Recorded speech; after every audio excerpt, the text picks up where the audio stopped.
Good morning, dear students of class 5. This is Javed Hassan from Shahid Cadet Academy, Chattogram branch. Today we are going to learn an important topic for question number 9, and it is for 10 marks, you know. তো আজকে আমরা একটা খুব গুরুত্বপূর্ণ বিষয় নিয়ে আলোচনা করব, সেটা হচ্ছে 9 নম্বর প্রশ্ন, যেটা হচ্ছে 10 মার্কসের জন্য পরীক্ষায় প্রশ্ন আকারে আসবে। এখানে আমাদেরকে কি করতে হবে সেটা হচ্ছে আমাদেরকে 5টা বাক্য দেওয়া থাকবে, যে বাক্যগুলোকে আমরা যেই বাক্য দেওয়া থাকুক সেখান থেকে আমাদেরকে ইন্টারোগেটিভ সেন্টেন্স তৈরি করতে হবে। তো মজার ব্যাপার হচ্ছে আমরা সব সময় প্রশ্ন থেকে উত্তর তৈরি করতাম, কিন্তু এখানে উত্তরই দেওয়া থাকবে, আমাদেরকে প্রশ্ন তৈরি করতে হবে। তো ইন্টারোগেটিভ সেন্টেন্স কত প্রকার? 2 প্রকার আমরা জানি, সেটা হচ্ছে WH কোয়েশ্চেন্স এবং হচ্ছে ইয়েস নো কোয়েশ্চেন্স। তো আমরা এক্ষেত্রে শুধুমাত্র WH কোয়েশ্চেনগুলোই শিখব, ঠিক আছে? ওকে, লেটস স্টার্ট। তো ইন্টারোগেটিভ সেন্টেন্স করতে গেলে আমাদেরকে কিছু ইন্টারোগেটিভ প্রোনাউন ইউজ করতে হবে। সেগুলো আসলে কি, কেমন? তো সেগুলো হচ্ছে এই যে what, which, how, who, when, হোয়ার,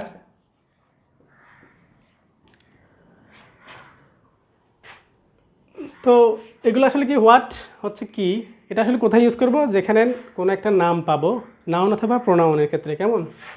যেটাকে আমরা বাংলা বলি কি, কেমন?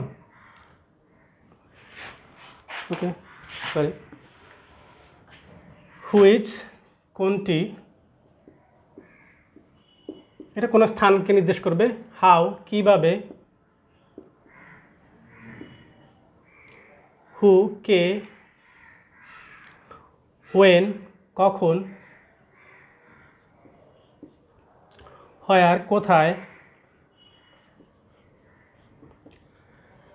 যেমন আরও আছে হোয়াই কেন। তো মোস্টলি আমরা এগুলোই দেখতে পাই, যে এইগুলো দিয়ে আমরা সেন্টেন্সগুলো তৈরি করি সাধারণত। তো এগুলো আসলে কি, এগুলো হচ্ছে ইন্টারোগেটিভ প্রোনাউন। এগুলো আমাদের সেন্টেন্সের শুরুতে ব্যবহার করতে হবে, কেমন? তো নেক্সট যেটা বুঝতে হবে সেটা হচ্ছে যে করব কিভাবে। সেক্ষেত্রে আমাদের 2টা ওয়ে ফলো করতে হবে। 2টা ওয়ে কি, এগুলো তোমরা সবাই লিখে নাও, কেমন? নিজের নিজের খাতায় লিখে নিবে, তারপর আমরা সেগুলোকে ব্যবহার করব। তো এক্ষেত্রে আমাদেরকে 2টা ওয়ে ফলো করতে হবে। একটা হচ্ছে আমাদেরকে অক্সিলারি ভার্ব ইউজ করতে হবে। অক্সিলারি ভার্ব কি তোমরা অবশ্যই জানো আশা করি, তারপরেও বলি। সেগুলো হচ্ছে to be verb, to have verb, modal verb. সেগুলোকে আমরা সরাসরি ব্যবহার করে ইন্টারোগেটিভ সেন্টেন্স তৈরি করতে পারবো। আর যদি সেগুলো না থাকে তখন কি হবে? তখন হচ্ছে আমাদের ডু, ডিড এবং ডাজ, এই 3টে শব্দ ইউজ করতে হবে। সেগুলোকে আমরা অক্সিলারি ভার্ব হিসাবে ইউজ করব।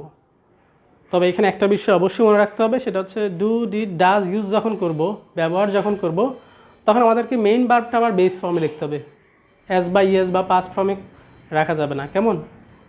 তো আমরা টু বি ভার্বগুলো একটু দেখে নিই। টু বি ভার্ব কয়টা আছে পৃথিবীতে? মোট 7টা টু বি ভার্ব। ভার্ব কি কি? Am, is, are, was, were, be, been. আর টু হ্যাভ ভার্ব কয়টা আছে?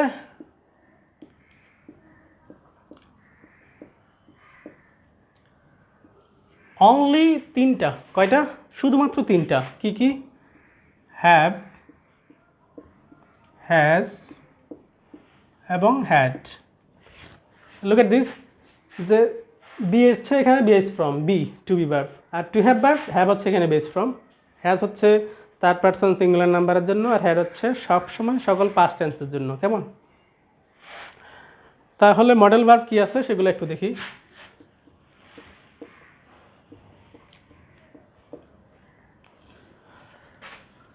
ক্যান, কুড, উইল, উড, মে, মাইট, আরও 2টা আছে। শাল, শুড। কেমন? বেসিক্যালি আমরা এগুলাই পাবো। কেমন? যদি আমরা এগুলো সবগুলো বুঝতে পারি তাহলে এই টপিকটা একদমই ইজি মনে হবে তোমাদের কাছে। তো নিশ্চয়ই তোমরা এগুলো লিখছো খাতায়, রাইট? যদি না লেখো অবশ্যই লিখবে, আর যদি বুঝতে না পারো সেটাকে পজ করে এসে আবার রিপিট করে বুঝবে। কেমন? তো তাহলে এগুলো এখন মুছে নিই, ঠিক আছে?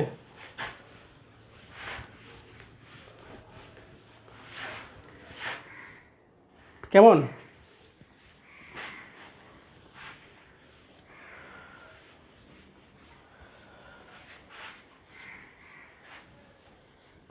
ওকে, এখন আমরা আসলে কিভাবে এগুলার ব্যবহার করব সেটা দেখব, অর্থাৎ কিভাবে আমরা ইন্টারগ্রেটিভ সেন্টেন্স তৈরি করব।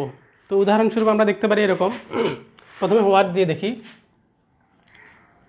হোয়াট, আমরা একটা সেন্টেন্স লিখি যেটা হচ্ছে his name is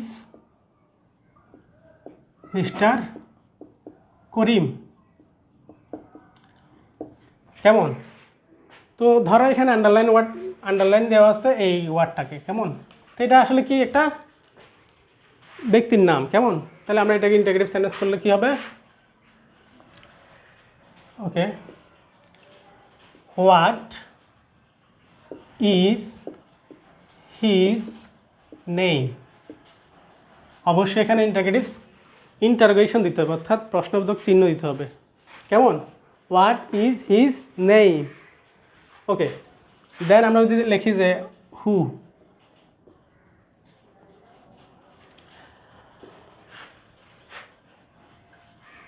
mister Rahim has helped me.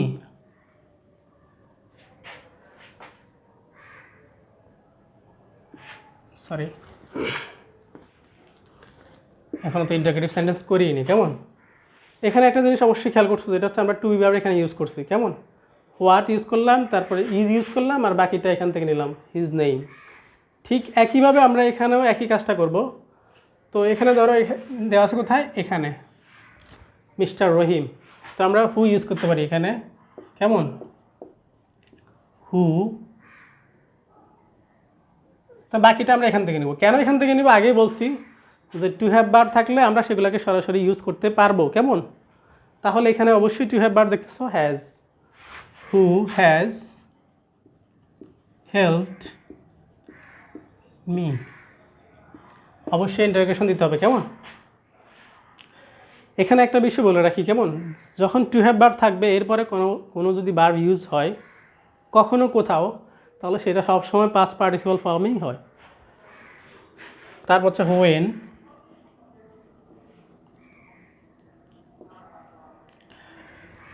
যেমন he goes to school in the morning. He goes to school in the morning একটা বাক্য লিখতে পারি।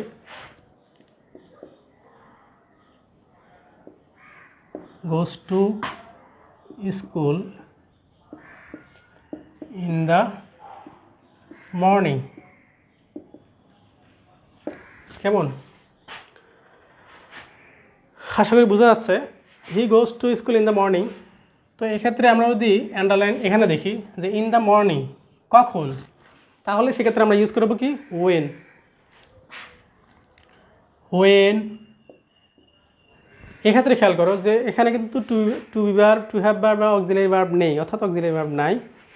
তাহলে আমরা কি করবো? এখানে ভার্বের সাথে অ্যাজ বাই এস আছে। তো আমাদের কাছে তিনটা আছে, সেটা হচ্ছে do, did, does. Do,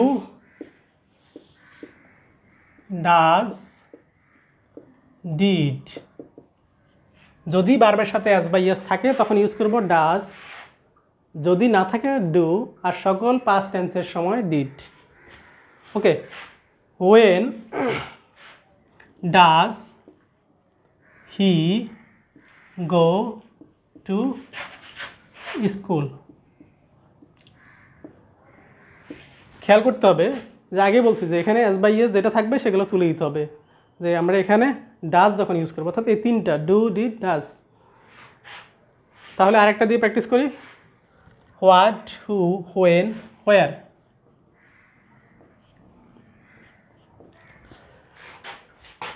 he lives in Dhaka. He lives in Dhaka. এগুলো খুব কমন বাক্য, তোমরা সবসময় এগুলো দেখবা, বিভিন্ন জায়গায় দেখবা, প্রশ্নে তো অবশ্যই দেখতে পারো। হি লিভস ইন ঢাকা, তো এখানে আন্ডারলাইন আছে কোথায়? ইন ঢাকার নিচে, কেমন? হোয়ার, কোথায়? তাহলে এখানে ইউজ করতে হবে হোয়ার। আবার একই রকমভাবে অ্যাজ বা ইয়েস আছে, right? Where does he live. Where does he live. তাহলে আমরা কয়টা করলাম? 1 2 3 4টা, কেমন? আমাদের কাছে আরও কিছু বাকি আছে। তো উদাহরণগুলো যদি আমরা খেয়াল করি তাহলে এরকম হয়, কেমন? ঠিক একই রকমভাবে তোমাদের পরীক্ষার প্রশ্নে আসবে, তোমাদের বইতে যেগুলো এক্সাম্পলস আছে সেগুলো আমরা কিছু দেখে নিব, কেমন? তাহলে লেটস ইরেজ ইট।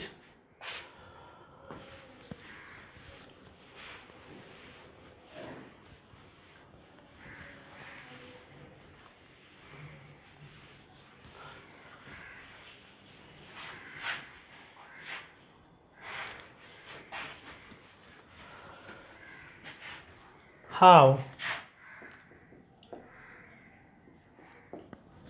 আমরা কিন্তু বলি যে he is fine, I am fine. তাহলে এক্ষেত্রে যখন আমরা অ্যাডজেক্টিভ অথবা অ্যাডভার্ব পাবো তখন আমাদের ইউজ করতে হবে হাউ। যেমন হি ইজ ফাইন, অথবা আর কিছু বলতে পারি, he is so fast. He runs so fast. সে খুব দ্রুত দৌড়ায়, কেমন? তাহলে আমরা এখান থেকে ইউজ করবো how. How does he ran, কেমন? বোঝা গেছে? তারপর আর কি আছে? হোয়াই। যেমন we go to school to study. We go to school to study, to learn English, anything we can say. সেক্ষেত্রে আমাদের কি ইউজ করতে হবে? কেন। কেন আমরা স্কুলে যাই, কেন আমরা খাবার খাই, কেন আমরা ঘুমাই, বা কেন আমরা ক্লাস করি। তাহলে সেক্ষেত্রে আমাদেরকে যদি আমাদের ইন্টিগ্রেটিভ সেন্টেন্স করার সময় অবশ্যই ওয়াই ইউজ করতে হবে। তো look at this, he went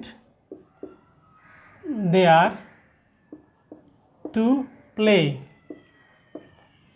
সেন্টেন্সগুলো ছোটো কিন্তু খেয়াল করতে হবে, কেমন? তাহলে এক্ষেত্রে আমরা পাস্ট টেন্সও ইউজ করলাম, আবার হোয়াইটা আছে। তো দেখো উদাহরণ কেমন হয়, প্রশ্নটা করলে কেমন হবে? হোয়াই, আচ্ছা আমরা এখানে আন্ডারলাইন ওয়ার্ডগুলো দিই, কেমন? Why did. কেন ডিড হবে? যে পাস্ট টেন্স, রাইট? এই পাস্ট টেন্স, কেমন? হোয়াই ডিড হি গো দেয়ার, কেমন? বোঝা গেছে? তাহলে আমরা যদি এগুলো এভাবে ইউজ করতে পারি, আমরা এগুলো খুব সহজেই কমপ্লিট করতে পারবো। আর অবশ্যই এটা যেহেতু প্রত্যেকটা প্রশ্ন 2 মার্কসের জন্য, তাহলে দেখো 5টা মাত্র বাক্য তুমি করেই 10 মার্কস গেদার করতেছো, রাইট? তাহলে বিষয়টা আমাদের জন্য খুব ইম্পর্টেন্ট তো বটেই। তো চলো আমরা আমাদের বই থেকে কয়েকটা প্র্যাকটিস দেখি কেমন সেগুলো প্রশ্ন দেওয়া আছে। Let's try. আমার কাছে একটা বই এখানে আছে, সেটা আমি তোমাদেরকে দেখাচ্ছি। বইটা দেখো, বইটা হচ্ছে যে পাঞ্জেরির একটা বই, ওকে। তো এখানে একটা মডেল কোয়েশ্চেন আমরা দেখি, সেখানে হচ্ছে 9 নম্বর প্রশ্নটা হচ্ছে যে মেক ডাব্লিউএস। আমি প্রশ্নটা পড়ি, কেমন? প্রশ্নে কি বলে? Make WH questions from the given sentences with who, what, when, where, why, which, how, using the underline word or words. তাহলে প্রশ্নে কি বললো? প্রশ্নে বললো যে তোমাদেরকে বলা হচ্ছে who, what, when, where, why, how, which এই শব্দগুলো ব্যবহার করে নিচের যে আন্ডারলাইন শব্দ আছে সেই শব্দগুলোকে ইন্ডিকেট করে ইন্টারগ্রেটিভ সেন্টেন্স তৈরি করতে হবে। মেক ডাব্লিউএস কোয়েশ্চেন্স, কেমন? তো লুক এট দিস। আচ্ছা তোমরা একটু দেখো, সীমা ইজ ইল। তাহলে এখানে দেওয়া আছে ইলের নিচে আন্ডারলাইন, কেমন? He works in a bank. In a ব্যাংকের নিচে underline. Question number C, Maria gets up early we eat to live Tawsan gets up at 6 AM। তো আমরা সলিউশন করি কেমন হয় দেখো। সীমা ইজ ইল, তাহলে how is Seema, to verb আছে আর এখানে হচ্ছে অবশ্যই অ্যাডজেক্টিভ আছে কেমন। He works in a bank, তাহলে প্রথম প্রশ্নের অ্যান্সার কী হলো, হাউ ইজ সীমা। 2 নম্বর প্রশ্ন, she works in a bank, where does she work. Maria gets up early, মারিয়ার নিচে আন্ডারলাইন, তাহলে who does get up early. We eat to live, why do we eat. Tawsan gets up at 6 AM, when does Tawsan get up. তাহলে এগুলো হচ্ছে আমাদের answer কেমন। ঠিক একই রকমভাবে আমরা যেগুলো উদাহরণ হিসাবে এখানে করছিলাম সেরকমগুলোই এখানে বইতে দেওয়া আছে। ইভেন তোমরা যদি এর পরেও দেখবে মোস্টলি সবগুলো এরকমই হয়। তো তোমরা বাসায় এগুলো প্র্যাকটিস করবে আশা করি, আর আমাকে অবশ্যই ইনফর্ম করবে যদি কোথাও কোনো সমস্যা হয় কেমন। তো তোমাদেরকে এখান থেকে অ্যাটলিস্ট বাসায় 20টা তোমরা সলিউশন করবা কেমন। আশা করি এগুলো খুব সহজেই তোমরা পারবে। আমরা আর একটা প্রশ্ন নিই কেমন, ঠিক একই রকমভাবে নেক্সট একটা model question. Make WH questions from given the sentence with who, what, when, where, why, which, how using the underline word or words. Shima is at home. Raju is in class 5. There are 13 upazilas in Kisharganj district. The day was awful. Taosan gets up at 6 AM. তো দেখছো যে প্রশ্নগুলো আসলে assignments প্রায় একই রকম হয়ে থাকে। তো আমরা যদি এটা বলি যে সীমা ইজ অ্যাট হোম, অ্যাট হোমের নিচে আন্ডারলাইন খেয়াল করতে হবে, এই যে দেখো। তাহলে হোয়ার ইজ সীমা, সীমা কোথায়। Raju is in class 5, where is Raju, look at this, Raju is in class 5, তাহলে এখানে অবশ্যই আমাদেরকে ইউজ করতে হবে হু।